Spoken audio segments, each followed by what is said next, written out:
그 조기 대선이 앞으로 어떻게 치러질 것인가 여야 모두 어떤 준비를 해야 되고 또 어떤 후보들이 나올 것인가를 얘기를 좀 나눠보겠습니다. 지금 뭐 민주당은 이재명 대표가 지금 동추 체제를 굳히고 있기 때문에 좀 그래도 안정적인 체제를 갖춘 것 같고 문제는 이제 국민의힘인데 지금 여러 후보들이 거론되고 있지 않습니까? 근데 시간이 많지가 않잖아요. 김 실장님 그 박근혜 전 대통령 탄핵 때는 그 경선 과정이 지금 어떻게 흘러갔나요? 일단은 2017년 대선 결과를 먼저 봐야 됩니다. 그때 문재인 대통령이 승리를 했지만 41, 2%밖에 득표를 못했고요. 그 보수 3명의 후보, 홍준표 후보, 안철수 후보, 유승민 후보가 과반을 넘었습니다.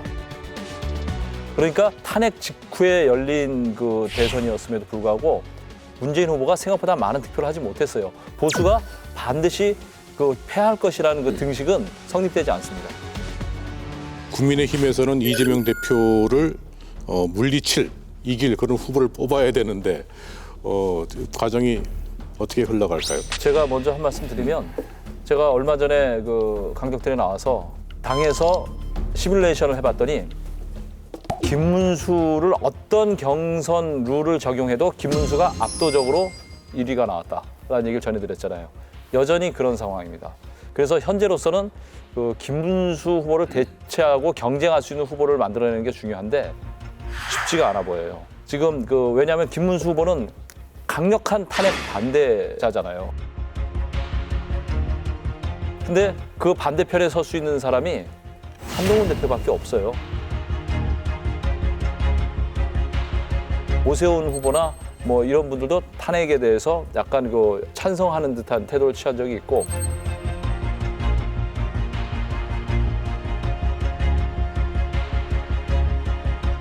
안철수, 유승민 후보가 있지만 새가 잘 붙지 않는 상황에서 이렇게 되면 김문수와 한동훈의 구도로 가면 탄핵 찬성과 탄핵 반대의 구도가 돼버리기 때문에 당내 또다시 한번 홍역이 몰아칠 것 같습니다.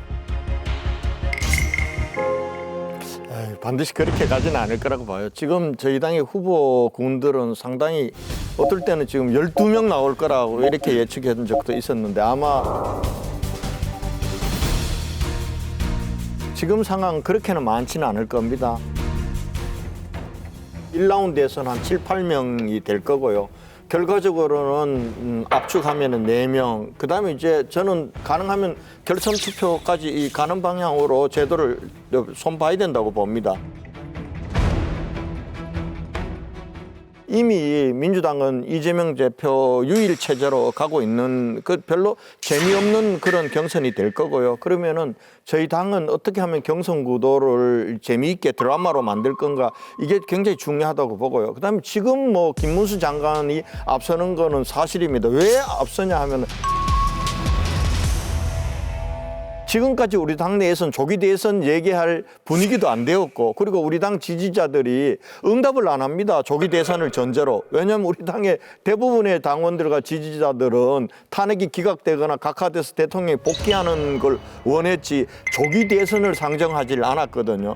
그런 면에서 지금 김문수 후보가 근소한 차로 다 한 자리예요. 전부 한 자리인데 한 자리로나마 앞선 거는 지금은 탄핵을 반대하고 대통령이 복귀를 하는 국면이기 때문에 거기에 합당한 사람이 누구냐를 놓고 보니까 김문수로 모아진 겁니다. 이제는 조기 대선이라는 게 이제 현실의 눈앞으로 다가왔습니다. 이겨야 됩니다.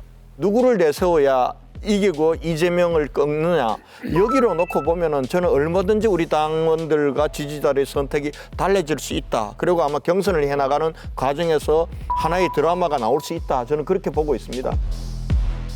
이제 다음 주부터 나오는 여론조사 결과에 주목해야 됩니다. 일단은요. 김문수 지사는 이제 확장성에 문제가 있다고 많이 얘기하잖아요. 실제로 친윤 내부에서도 김문수의 중도 확장 가능성이 적다고 보기 때문에 지지를 꺼리는 분위기가 있어요. 그리고 본인 나이도 굉장히 많으시고 51년생이시잖아요. 그래서 이런 분위기가 좀 이어질 것 같고 그래서 탄핵 심판 결과가 나온 이후부터 여론조사 추이를 볼 필요가 있습니다. 이게 정권 교체 여론하고 그다음에 유지 여론이 20% 차이 나거든요. 이게 보면 20도 정도가 기운 겁니다.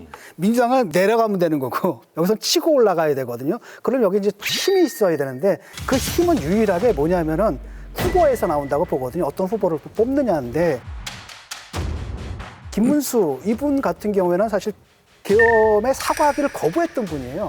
일단 탄핵에 반대했던 분이거든요. 이런 분이 나갈 경우에는 뭐가 되는 거냐? 이재명과 윤석열의 구도가 다시 시즌2가 돼버리거든요. 이건 해보나 마나한 겁니다. 이건 선거는 해보나 마나한 거고 또 하나는 뭐냐면 이 경선 과정 속에서 보수 유권자들의 전략적 선택. 이준석이 대구 내려가가지고 탄핵의 강을 건너자라고 정면 돌파해서 그걸로 당선된 거 있잖아요. 그때부터 분위기가 확 바뀌거든요. 그런 식의 선택을 과연 보수 유권자가 해줄 것인가. 그래서 거기서 극적인 반전이 일어난다면 그거 가지고 20도 정도 기울어진 이 싸움을 한 번은 해볼 만하다. 이거라는 거죠. 그러니까 유일한 가능성은 그거밖에 없어요. 제가 볼 때. 대구 지역 국회의원으로서 대구 민심이 어떻게 갈 것 같아요? 대구 민심요? 당분간은 아마 탄핵의 후유증으로부터 많이 벗어나기는 쉽지 않을 거라고 봅니다. 그러나 대구도 굉장히 전략적으로 선택을 했습니다. 사실은 지난번 윤석열 대통령 후보를 띄운 것이 대구입니다. 대구 경북에서부터 띄웠거든요. 그다음에 이준석을 띄운 것도 대구 경북입니다. 대구 경북이기 때문에 이번에도 아마 대구 경북에서부터 전략적 선택이 마치 민주당에서 노무현 대통령을 만들 때 광주 호남에서 전략적 선택으로 띄웠듯이 이번에도 대구 경북에서 띄울 가능성이 있다라고 보고요. 탄핵 국면이라는 엄청난 아픔을 겪었기 때문에 제가 볼 때는 우리 지지층 내에서도 호소할 수 있는 사람이 돼야 되지. 자칫하다 보면은 중도 확장한다 그러면서 우리 지지층은 분열되는 후보가 나올 수도 있는 겁니다. 그런 면에서는 아마 제가 보건대 우리 지지층들이 여러 가지로 헤아릴 거라고 봅니다. 제가 계속 국민의힘이 정신 차리면 어떡하냐. 돌다리도 두드려야 된다. 걱정한다. 저 다시 일어나는 거 아니야? 이렇게 계속 민주당 내부에는 이렇게 제가 이제 워닝을 계속 경고를 줄 거예요. 저도. 그런데 사실 보면 당내 경선에 출마하면서 이재명 대표의 독주 체제에 가장 걱정스러운 출마하려고 생각하는 사람들 고민이 뭐냐면 활주로가 너무 짧아. 2주, 3주 안에 이 경선 국면이 끝나야 대통령 선거 본선에 들어갈 수 있거든요. 근데 역시 마찬가지예요. 그러니까 그 국민의힘도 지금의 이 구도 윤석열 대통령 탄핵 그 이후에 열기가 가라앉지 않고 이 분노와 아쉬움과 이런 것들이 여전히 있는데 이른바 정신 차린 후보가 우리 정신 차려야 돼 라고 얘기했을 때 그게 먹히겠느냐. 기간이 너무 짧고 활주로가 짧으니까 이 비행기는 바람이 있어야 뜨는데 이게 뜨지를 못하는 상황이 될 가능성이 상당히 있어서요. 그 국민의힘에서 대구 경북에서 뭔가 일이 날 거다라고 얘기하시는 말이 잘 믿기진 않아. 권영진 의원님 말씀 들어보면 도대체 탄핵에 대해서는 이제 청산하고 가야 되자는 얘기인지 그래도 우리가 대통령을 버리고 뭐 보수의 전통적인 지지 기반을 버릴 수 있느냐 아니면 뭐가 정답인지 잘 판단이 안 서네요. 지지층들의 상실감 그리고 또 어떻게 보면은 울분 이런 부분들이 분명히 있는 겁니다. 어제 탄핵 심판의 결과가 나오는데 당장 우리 지지층들이 아무 일도 없었던 것처럼 전략적 선택으로 옮겨갈 수는 없잖아요. 그 시간들이 저는 일정 부분 필요하다고 봅니다. 그리고 그 시간이 지나고 나면은 거기에만 머물러서는 우리가 대선을 이길 수가 없잖아요. 그러면은 우리 지지층들이 전략적 선택으로 갈 수 있다고 보고요. 아마 그 길을 열어줘야 될 사람들이 어찌 보면은 저를 비롯한 우리 정치인들이 더 책임 있는 사람들이 더 책임 있게 좀 나서야 되지 않냐 이렇게 생각을 합니다. 그렇게 되는 한 프레임 전환이 안 돼요. 계속 여전히 프레임 전환은 어떻게 해야 되냐면 둘 다 책임이 있다. 이번 기회에 사실은 한국 정치의 총체적인 파탄이다. 여기서 윤석열 대통령의 책임이 가장 크다. 하지만 이쪽도 책임이 있다. 앞으로 다시 이번에 우리가 세울 정권에서는 또 새로운 정치를 만드는 계기가 돼야 된다. 이게 프레임으로 가야 되는 거거든요. 근데 보수가 미래로 가는 길은 홍준표나 김문수는 정답이 아닙니다. 오세훈 서울시장이나 한동훈 전 대표, 안철수, 유승민 이런 분들이 주목을 받아야 되는데 그 지금 봐서는 분위기 봐서는 여전히 그 김문수, 홍준표 그 대구시장이 강세를 보일 것 같아요. 민주당의 극비 사항을 하나 알려드리면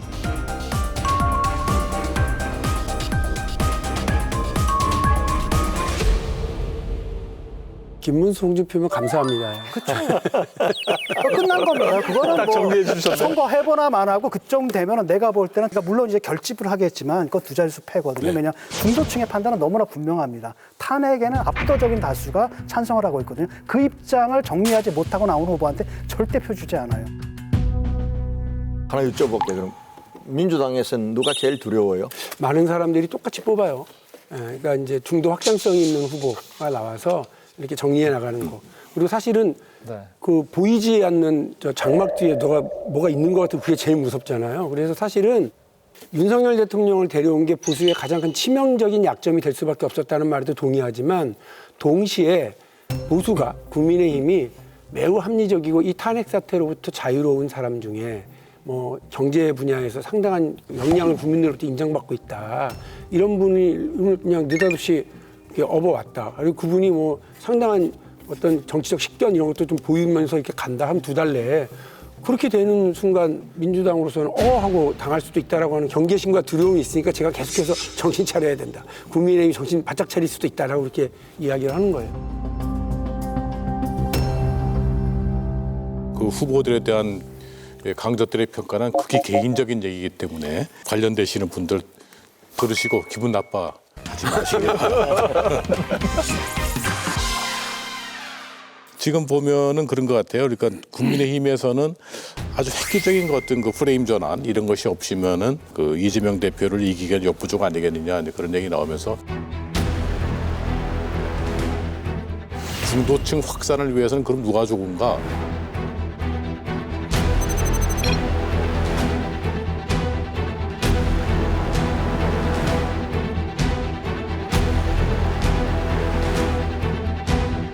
과연 그 한동훈 전 대표에 대해서 국민의힘 내부에서 과연 그걸 품을 수 있을까? 얘기가 나오잖아요. 제가 한동훈 대표를 많이 이해해 주려고 했던 사람인데 저는 이번에는 쉽지는 않을 겁니다. 왜냐하면은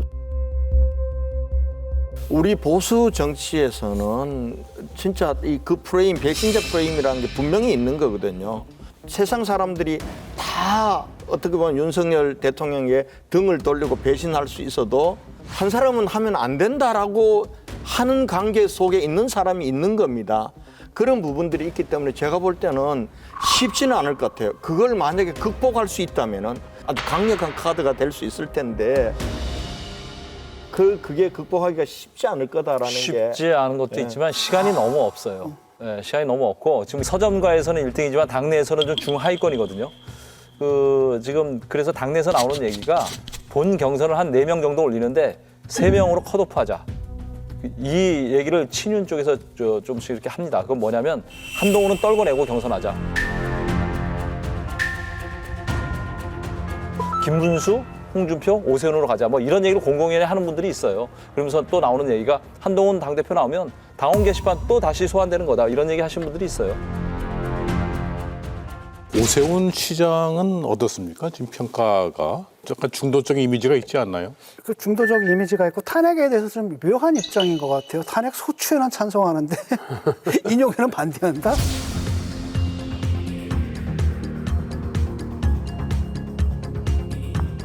일단 탄핵소추를 통해서 헌법재판소의 사법적 판단을 받아보는 것이 사태를 수습하는 방법이다.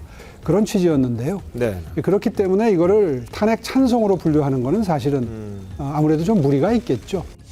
이거 사실은 좀 중도적인 입장일 건데 한동훈 그 전 대표하고 그다음에 김문수 그쪽 가운데 있는 입장을 좀 취한 것 같고 다른 건 다 좋은데 이분이 굉장히 안정감이 있고 그다음에 서울시정으로서 제가 이제 대담을 좀 해봤는데 굉장히 디테일한 부분에까지 굉장히 많이 알고 계시는데 요번에 그 부동산 문제 그 괜히 건드려가지고 아마도 이제 오판하신 것 같아요. 지금 워낙 그 부동산까지 내려가니까 뭐 강남은 따로 놀겠지 하고 확산이 안 될 거라고 했는데 그냥 바로 올라가다 보니까 이거 다시 번복을 하지 않았습니까? 이 부분에서 좀 타격을 좀 입으신 것 같아요.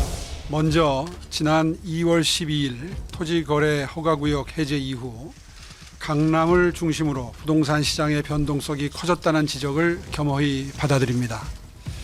이로 인해서 심려를 끼쳐드린 점 시민 여러분들께 송구스럽게 생각합니다. 오세훈 시장의 장점이자 단점이 무난한 거잖아요. 무난한 건데 사실 정치가 한 20년 하면서 구설수나 무슨 뭐 사고 치고 이런 게 거의 없는 별로 좀 드문 정치인이에요, 사실은. 그런데 아무래도 그 명태균 리스크가 가장 큰 문제죠. 그것만 없으면 아마 본선에서의 경쟁력으로 따지면 가장 그 파급력 있고 위협적인 그 보수의 후보라고 봐요. 민주당 안에서도 사실 극비상 두 개를 알려드렸잖아요. 누가 나오면 땡큐고 누가 나오면 걱정인지. 근데 상대 진영이 걱정스러워하는 사람은 잘 안 되더라고요. 그 진영 내에서는 또 다른 프레임들이 작동을 하거든요. 그러니까 그 한동훈, 오세훈, 유승민, 안철수 후보까지 포함을 해서 그런 분들이 자기가 만들어 온 자기의 그 담을 어떻게 넘어서느냐가 되게 중요한데 상대 쪽에서는 두려워하는데 그 담을 못 넘어서고 이 활주로가 너무 짧고 뜨지를 못할 거예요, 아마. 그런 식으로 얘기하면 유승민 대표처럼 안타까운 분이 없죠. 대구에서만 마음을 열면 그럼 보수에서 가장 강력한 후보 아니겠습니까? 아니 근데 어떤 분은 그 뭐 탄핵 소추 그 직접 발의까지 하신 분은 또 그 원내대표도 하고 그러시고 그 배신자론의 기준이 뭐예요? 어디까지 하겠습니까? 아니 근데 그런 게 있다니까. 정말 다 세상 사람들이 다 등지고 이 배반해도 하면 안 되는 사람 이런 기준으로 세상은 보고 있거든. 이제는 뭐냐면 다른 밖에서는 공사를 구별해야 된다는 인식이 있어요. 배신자니 뭐니 사실 개인과 개인 사이의 사적 관계에 적용되는 그 배신자라는 이런 개념을 공적 관계에다 마구 해서 공사 구별 없이 막 하다가 이번 사태가 났다고 보거든요. 이런 문화 청산하지 못하면 영원히 보수는 희망 없습니다. 21세기 정당에서 이런 얘기를 한다는 게 저는 이해가 안 가요. 할 얘기는 많지만 제가 더 이상은 하지 않겠습니다. 알았습니다.